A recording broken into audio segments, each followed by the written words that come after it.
This episode of the Commercial Real Estate Investor Podcast is brought to you by my CRE Accelerator Mastermind, where you'll get access to my step-by-step investment blueprint, essentially a library of resources on how to invest in commercial real estate. You'll get connected to a supportive community of other commercial real estate investors that are doing projects just like you. You'll get personalized coaching and feedback from me every step of the way. Go to www.crecentral.com to learn more.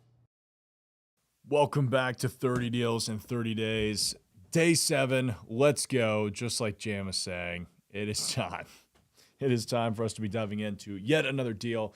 I hope you guys are learning a lot going through this process and seeing kind of how I operate whenever I'm looking at these deals. You know, the biggest thing about underwriting is that you're never done. And just because we're doing this first pass doesn't mean that if I was actually buying any of these deals, it would be over, right? You continue to just hone in and really improve your underwriting as you go through it. But we want to walk away with at least 90% confidence that we've got a deal here, right? Z is saying, let's go, day 7. Pythus back with BAM. Man, we got a crew here. This is really cool. It's fun seeing you guys in here on every single live stream. So I appreciate y'all really enjoying this and being a part of it. We've got a fun one today.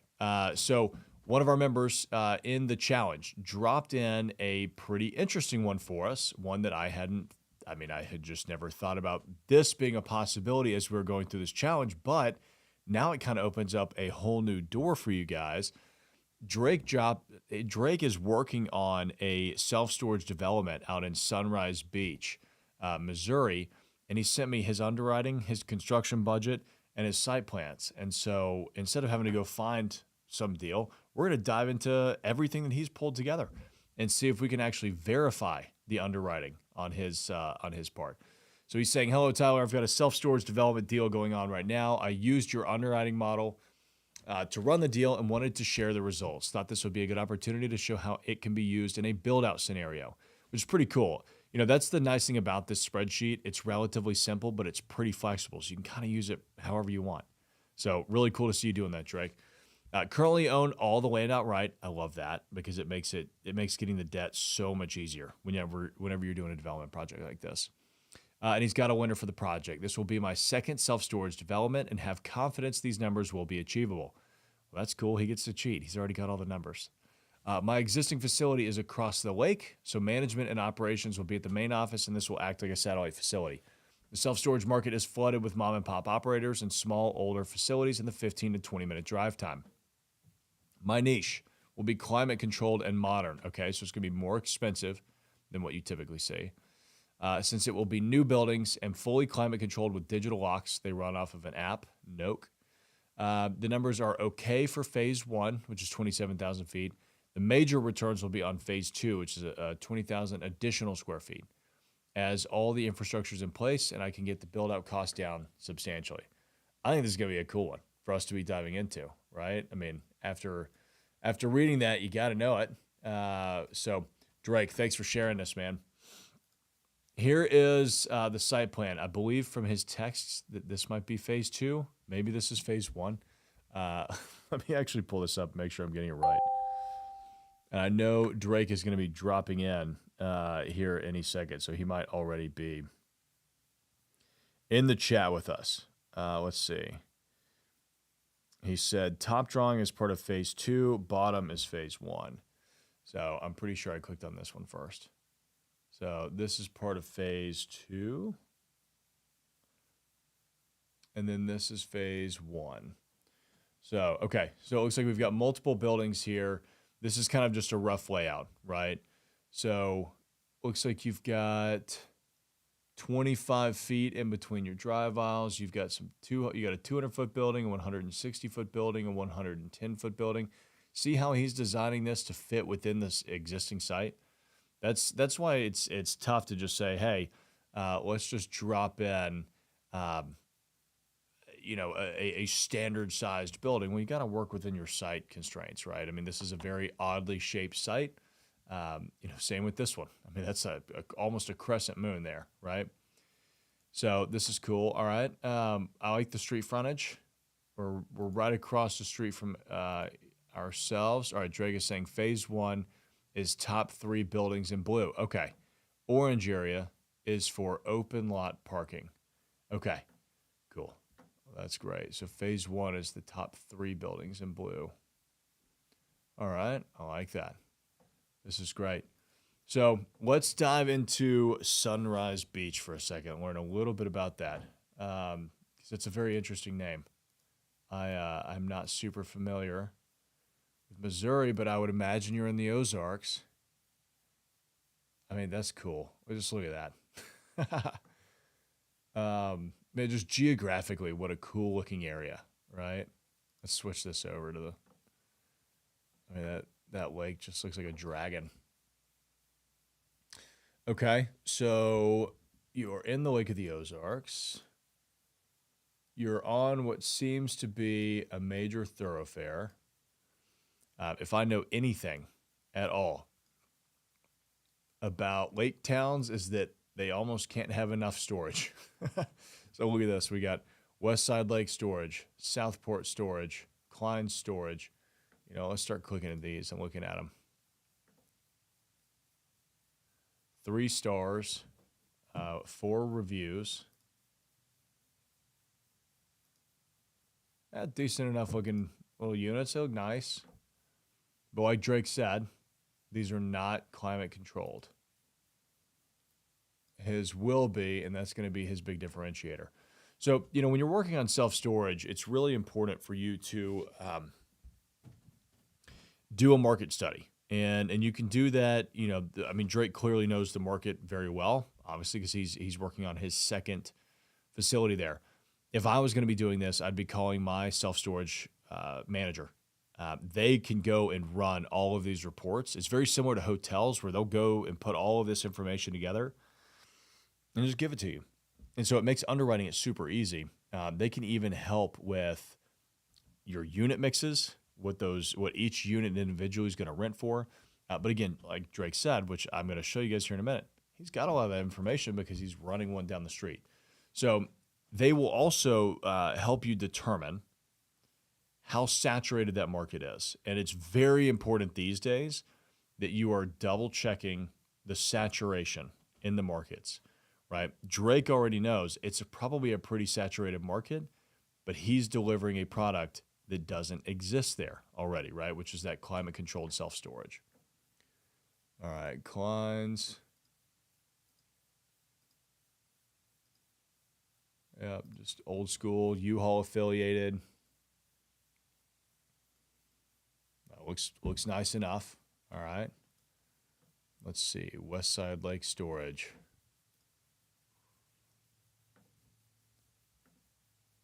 Man, that sign has not been updated for 30 years. All right, nice enough. It's funny. Like self-storage is just interesting because other than the exterior and like the drives and the location, there's really not a lot to differentiate unless you're doing climate controlled, right? So, all right, we got some comments here. Black Sheep, yes, we just started at 3:00. So you are right here on time. Glad to have you, Black Sheep. Let's see. Okay, Drake is saying white buildings are existing self-storage buildings. Okay, cool. So Drake, I've got a question on that then. If the white are the existing, are you buying that and that is a part of this? And so what you're doing is buying this facility, or I guess you've already bought this facility, and you're adding this phase on here? I'd be curious to know that. W is saying boat storage. I'm sure that's pretty popular around there for sure. Highway 5 is a feeder corridor from Kansas City. I have a feasibility study I can share. Oh, Drake, please. I think the people would absolutely love to see a feasibility study because, typically like in commercial real estate in general, I usually don't recommend doing feasibility studies, right? If you're doing retail, unless you're working for like Dunkin' Donut and you just have to prove all, whatever, certain demographics, certain traffic counts, you really don't need one. Same with industrial, same with office. But when it comes to something specialized like self-storage or hotels, I do actually recommend getting a feasibility study done because it will make your life so much easier. So yeah, Drake, let me know whenever you drop that feasibility study in there. Would love to pull it up and see what it says. Let's look for some more self-storage around us.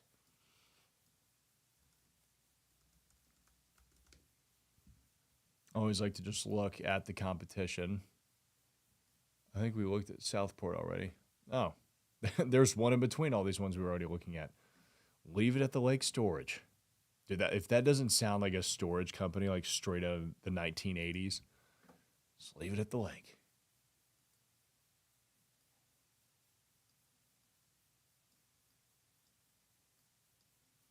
Okay, well, not very strong marketing. That's another thing that you'll realize if you're like actually serious about getting into self-storage. If you just have better marketing, like if you just actually spend some time getting pictures, making your facility look nice, having a strong Google presence, you will kick everybody else's tail. It's really, really not that much. It doesn't take much to do a lot. I mean, look at this. So like this one, 5 stars with only 2 reviews, 4 stars with only 4 reviews. 7 reviews with 4.7. They're number 1. Leave it at the lake is. 3 stars with 4 reviews. Ooh, clients, 25 reviews, 4.3. See, look at that. They're actually trying. Clients is, I bet they've got some sort of program. You know, I mean, set up your CRM to check in with people 30, 60, 90 days after they've moved in.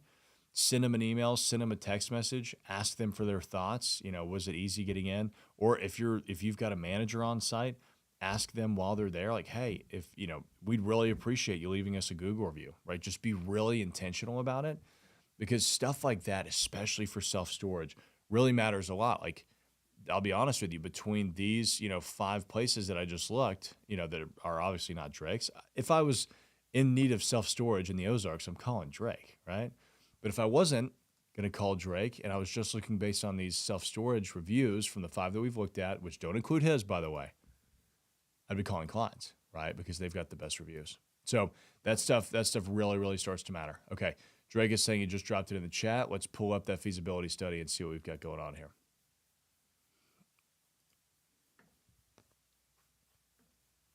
Oh, good old Cedar Creek. All right. Let's see here. I didn't realize that Cedar Creek did these studies. So y'all may know AJ Osborne. Been on stage with him at Bigger Pockets before. He's a good dude. All right, 42 units, 6,700 square feet, sits on 5.4 acres. I mean, talk about an opportunity. Okay. Some photos. Okay, you've got 22 10 by 15s. And then you've just got a sprinkling of the rest. So it seems like 10 by 15s are by far the most popular type of unit out here. 10 by 15s rent for about $165 a month. Just got up 8.6% year over year. So like, this is really good. And this is non-climate controlled, by the way. This is really good information to just be able to have, right? They go in and they survey all these different areas, or a lot of these management companies report to, I forget who they report to, and they just share that data with themselves.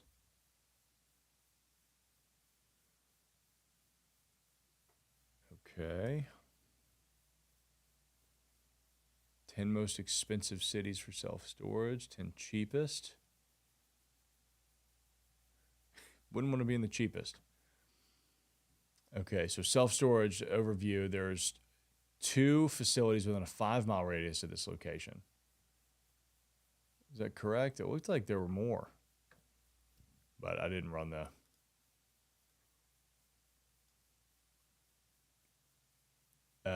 yeah, okay. I see what they're doing. Active development pipeline, nothing. That's what you love to see that. Like if you were wanting to develop your own self-storage facility, what you want to see is that there is nothing in this box, because I mean, That could be a bad thing. It could be like, hey, there is literally zero demand for self-storage units here. But I don't think that that's the case based on what I've seen so far. This is great because you're going to be delivering some units. And nobody else will have brand new units like you. Let's see. Black Sheep is saying, check saturation of markets first. Got it. Makes sense. Yeah, that's the biggest thing is like just making sure that there's not too many units. There's actually a number of square foot, like there's a square footage per household number that they break it down to. And it works. Like you really want to kind of stay close to that. Black Sheep is saying, just be careful of the studies. Check the facts in the gray areas. I've written a couple of feasibility studies and found it can be persuaded and massaged to read how we want. 100%. That's absolutely true. Yeah. So don't get too caught up in them. Z is saying, realtors are grateful to partner up on self-storage. I'm sure they are, yeah. I mean, we hacked the game on my last self-storage facility. I partnered with a moving company. Well, guess what? He's constantly got clients that need self-storage. It was the greatest thing I've ever done. Jason is saying, would you recommend a study like that for a small flex warehouse, 1,500 square feet each? No, Jason, I would not. I don't think that you need a feasibility study for anything outside of like specialized retail, self-storage, and hotels. I think you can do all that other like research yourself or get a commercial real estate broker to do it. Jam is saying, is it difficult to go under contract with moving companies? What would that look like? Not necessarily. No, I mean, he and I actually just partnered on it. He's a buddy of mine that owns the moving company. And so we've done some videos on that self-storage facility if y'all wanted to go check them out. I'm pretty sure it was like, we bought an abandoned self-storage facility or something like that. If you just type in self-storage Cauble on YouTube, I'm sure those videos will pop up with Jacob, my partner. And we just dive into it. So, I mean, he's actually a co-GP. He and I went out and raised capital from our investors to do that deal. As far as like setting up with, moving companies, sometimes like you'll probably encounter this. Most moving companies want to have their own storage because they get to charge their clients for it.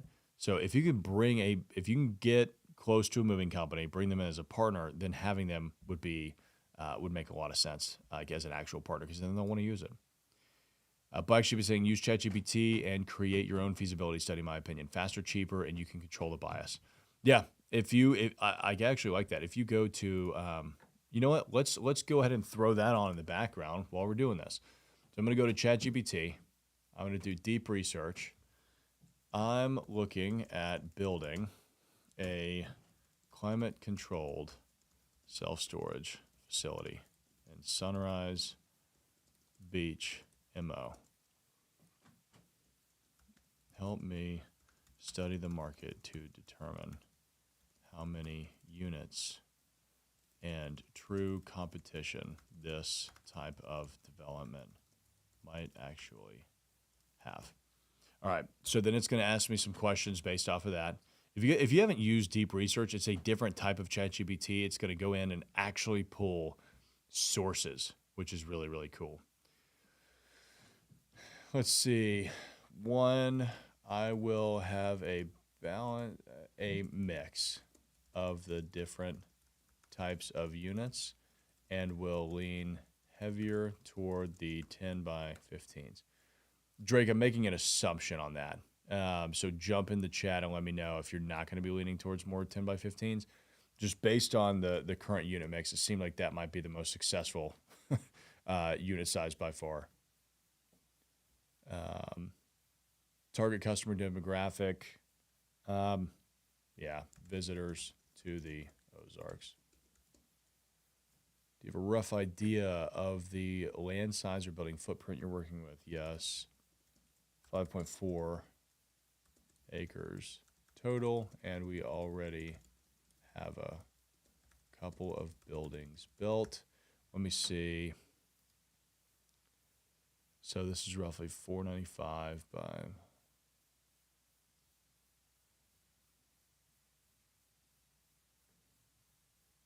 6,700, 16,000. So we're roughly building another, I think he said 47,000 feet.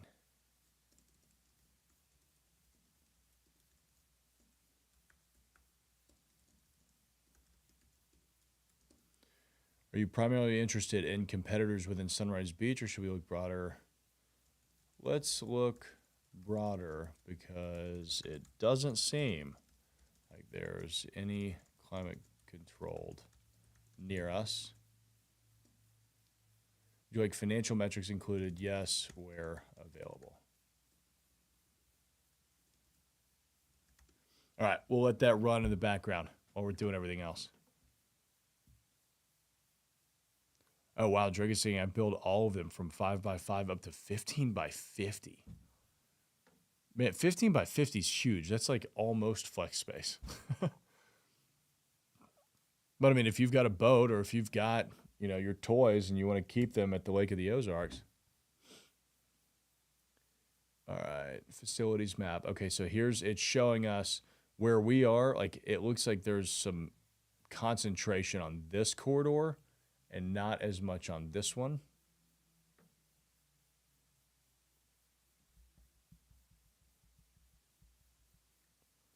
Let's see what else. Pricing analysis. All right, $65 for a 5x5, $120 for a 10x10, $110, $100.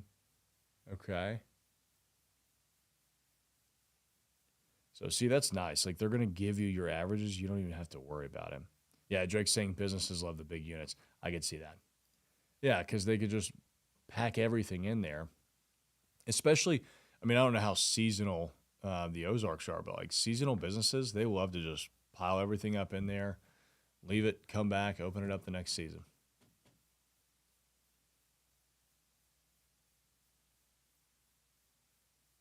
All right, some pricing trends, case study.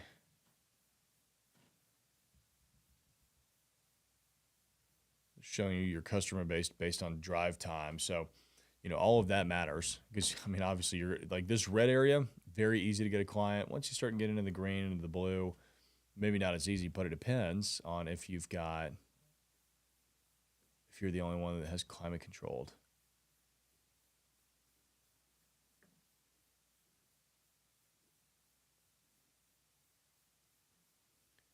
Okay, this is the closest competitor to the proposed site, 1.61 miles away, 281 units. Facility offers climate control, drive up, and large outdoor, covered RV.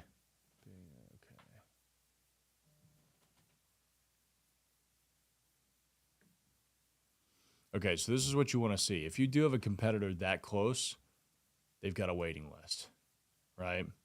Which means that those units are not available. There's a lot of demand for this type of stuff.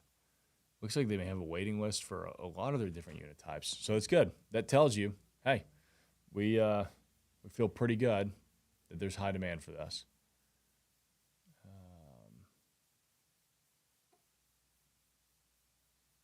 Okay. All right. Well, I feel pretty good about where we are. Let's see how far out we are. Yeah, it's going to take some time before ChatGPT comes back with anything. Let's dig into construction budget first.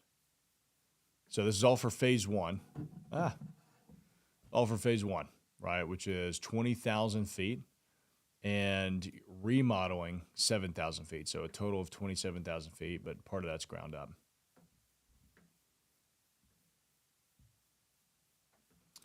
Let's see. All right, you've got 25 grand in engineering, 4 grand in permitting. I like this. You can tell that Drake has, he's saying bad comp, complete other side of the lake. That's funny. He's spent some time on his construction budget. And this is what, like, if you guys are serious about doing any type of deal, whether it's a renovation or ground up, you want to get to this level of detail, right?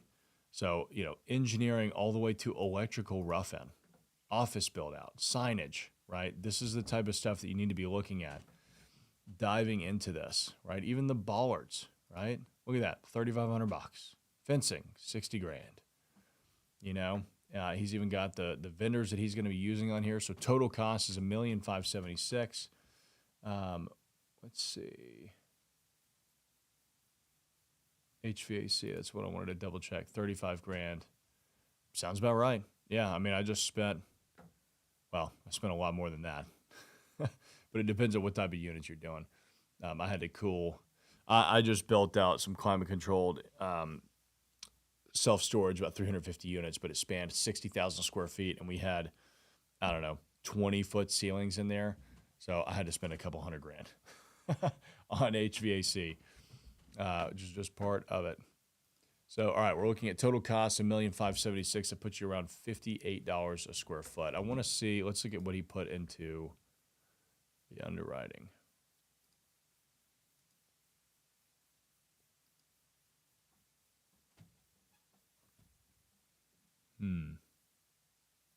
So Drake, I'm assuming the difference here is like you're basically putting the cost to develop ground up on this one, and then your renovation costs here, just so that you have those separated out.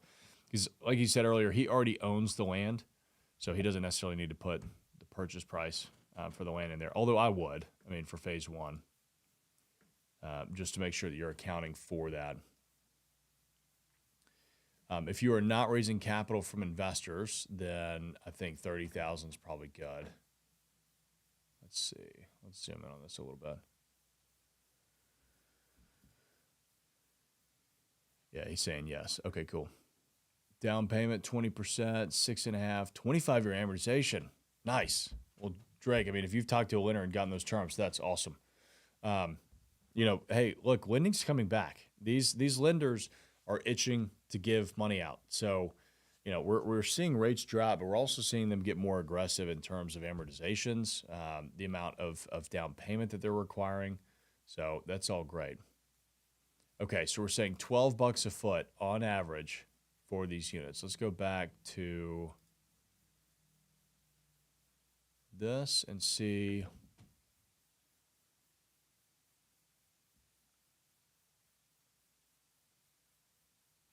See what they're saying. Yeah, Drake's saying good lender. Yeah, that sounds like a great lender.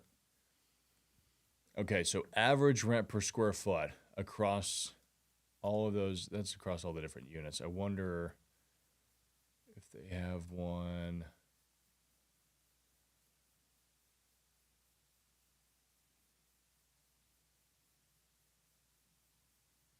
Okay, yeah, so typically they'll have a little pro forma here.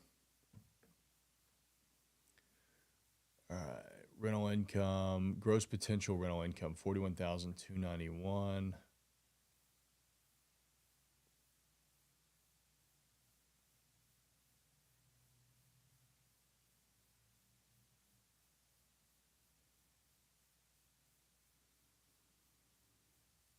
Okay. All right, so I feel good using that $12 per square foot on average number, right? So that's on average, right? You're going to have some of your larger units that are going to be under $1 a square foot per month, and you're going to have some of your smaller ones that are going to be way over that. So $12 a foot on average seems pretty decent. So that brings us to $324,000 in year one. So one thing that I would do if we're developing this, I mean, Drake, you've got a pretty aggressive lease up here. How long is it going to take you to build and deliver these units? Because like technically, I know it's a little bit different because you've already bought the land, and so you don't necessarily have to count that as your start date. But I typically count my start date on a construction project, like the day that we break ground would be the next one. Yeah, Black Sheep is saying this is great because it's a real deal. Thanks, Drake. Absolutely, yeah, Drake. Thanks for sharing. This is really cool. So, from the day that we break ground, like if you only have 45% vacancy in year one, essentially what that's saying is, hey, we build this thing for 6 months and then we're 100% occupancy. Yeah, he's saying he's being conservative in his underwriting. So I'd be curious about that year one occupancy, just because typically from what I've seen for self-storage facilities, they tend to lease up at about 3% per month on average, right? So you'll see it takes about 3 years. You can do it shorter than that. It just depends on how aggressive you get with your lease up. But around 3 years to hit like true stabilization for a self-storage facility.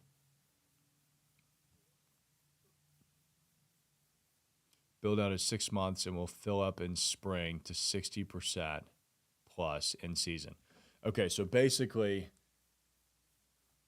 so you're 50% vacant right off the bat, and then you'll get to 60%, fill up in spring to 60% plus in season. So, I mean, I'm going to say you're probably going to be closer to like 65% or 70% vacant for year one.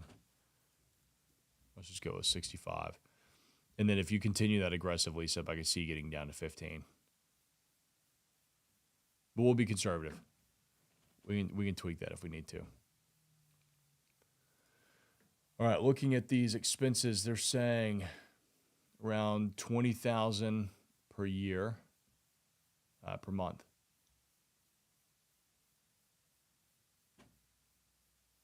No, $20,000 per year.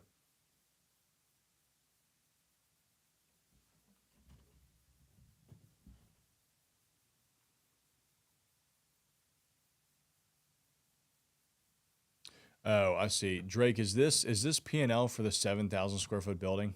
Because I was looking at this, I'm like, I don't see how we're going to only spend 20,000, but a 35% expense ratio makes sense. So if we're at a 35% expense ratio on these, which you're every bit of it you're going to be because it's climate controlled, 12 times 0.35 is going to put us at about $4.20. He's got $4 accounted for in here. Right, so I'll probably bump that to $4.20. You know, let's say that we do hit a true 35%. Expenses are in his budget. All right, let's look at that. So we got the unit mix. We've got some parking. 45% adoption rate. I like that. Being very conservative there. Expenses of 25%. Okay.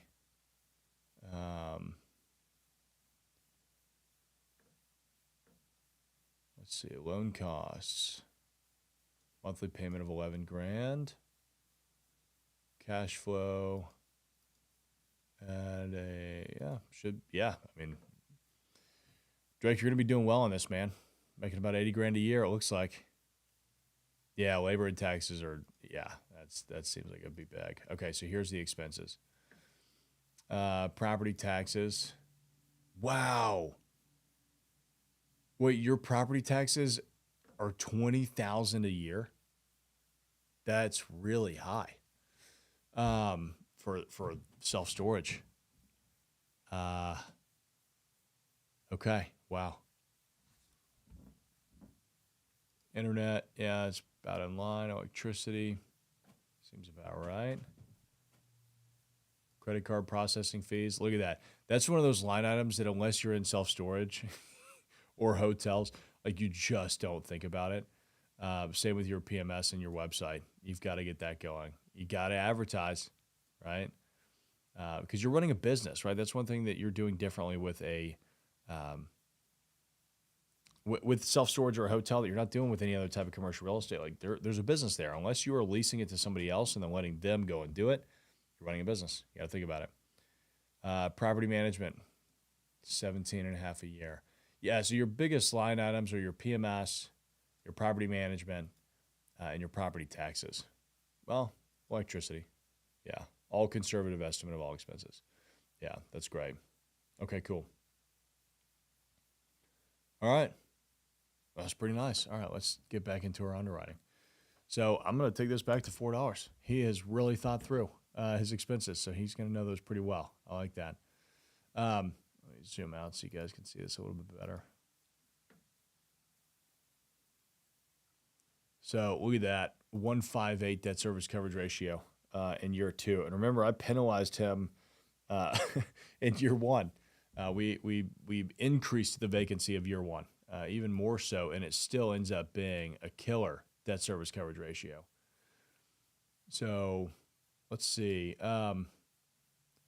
Drake, if you're not raising capital for this, which there's no reallocation down here, it seems like you wouldn't be, so I would probably drop this to 0. That'll actually save you some money, which is good. It'll increase your returns a little bit. And then, yeah, I mean, look at that. You're at a 14% cash-on-cash return the second year. So here's the secret. Self-storage facilities can be very profitable if you do them right. They don't cost a lot to build. I mean, as you saw, we're talking about, he's self-funding.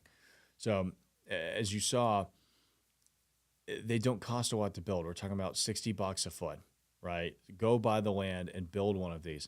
The biggest thing is you have to make sure that you are not building these in an area that is overly saturated, because then otherwise, look at this. If let's say that Drake built these in an area that's saturated and he's constantly having to fight, maybe he only gets to 40%, year two, and then he stabilizes at like 20% vacancy.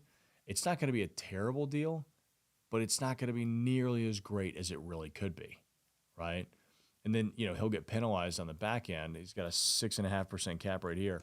If you're not able to hit strong occupancy, you might get penalized by a buyer on the back end, and, you still double your money.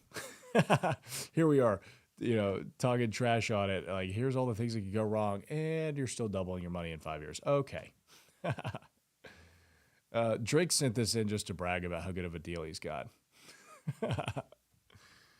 This is great. So Drake, this is good, man. I mean, that's the level of research that you would want to be doing if you guys are actually serious about doing these types of deals. Look at this. Look at everything that he sent me. He's got a facility study, right, that he's already done. He's put together some site plans so that he can work on getting his beds. He's got his underwriting, and he's got his construction budget, his expenses broken out by line item, his loan costs. He's got all of his unit mix broken out. Right? He's been very, very intentional about all of this. Let's see what ChatGPT has to say about it. Completed in 9 minutes with 22 sources.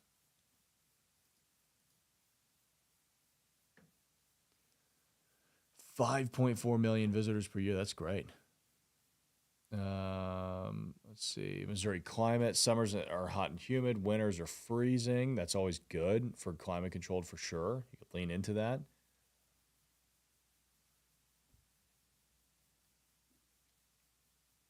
These facilities cater to general storage needs, 24/7 access. There are currently 0 climate-controlled self-storage centers, a crucial gap in the local market. That's within Sunrise Beach, Laurie, and Gravois Mills. So like Drake was saying, the comp that his feasibility study showed was across the lake. It's not even in the actual area that you're going to be looking at. So that's a pretty, come on, to be able to say that you are the only climate-controlled self-storage in the area is excellent. Drake is the GC on the project to keep all of his costs down, and that's also why he builds in phases. Yeah, that's the great thing about it. You don't have to do it all at once. You could just slowly ease into all of this stuff, right? All right. Given this gap, it's going to expand until we get some true competition. So there you go. It's going to pull up all of these different self-storage facilities. Let's just double check it. All right, let's look up KK self-storage.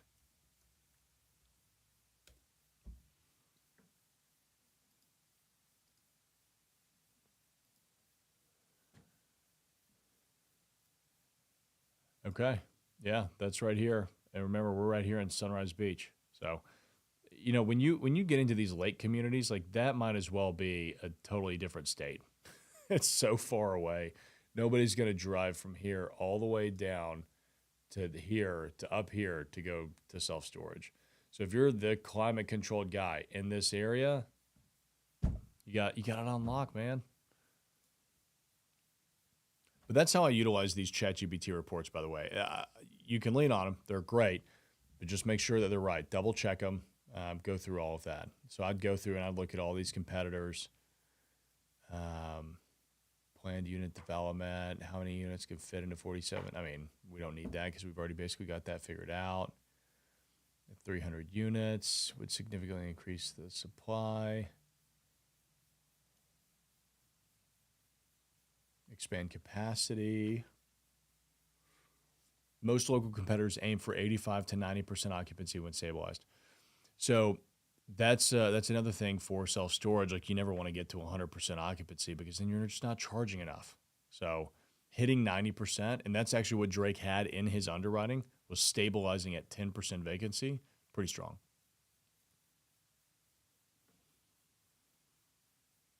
Black Sheep is saying, I have an investor proposal for development of a 19-acre parcel with existing businesses on it, family owned. I have an idea. Would this be something you'd be interested in underwriting?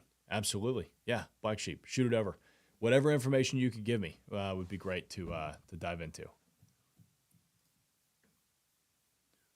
So in conclusion, 47,000 square feet of climate-controlled self-storage facility in Sunrise Beach would be entering a market with high demand and minimal direct competition in its immediate vicinity.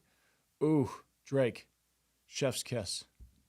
That's exactly where we want to be. That's why we built the self-storage facility that I did in Chattanooga, because we looked at it and we're like, okay, well, there's nothing else around it like this.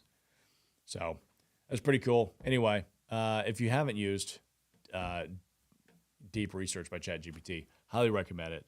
Really, really cool. Yeah. Like she was saying, facts, verify, and check everything. It's still AI, still makes mistakes, but it makes it a lot easier for you to, it's way easier to edit than it is to write, right? So Zia saying, you're using the wrong AI. It's supposed to be Grok. Come on now. I've actually never used Grok. I don't know. I guess I'm old school. I got so used to just using ChatGPT, I didn't want to do anything else. So awesome. Well, Drake, thank you so much, man, for shooting this over to us. This is a great deal for us to be diving into and looking at the level of detail that you went into on a real deal with regards to pulling this one together. So thank you again for sharing it. It seems like a phenomenal deal. Really excited for you. Keep me in the loop. Maybe I'll find my way out to the Lake of the Ozarks, and we'll do a video on it when it's done. Cheers, you guys. Appreciate you all for joining us for day 7 of 30 Deals, 30 Days. We will be back tomorrow with day 8. I can count.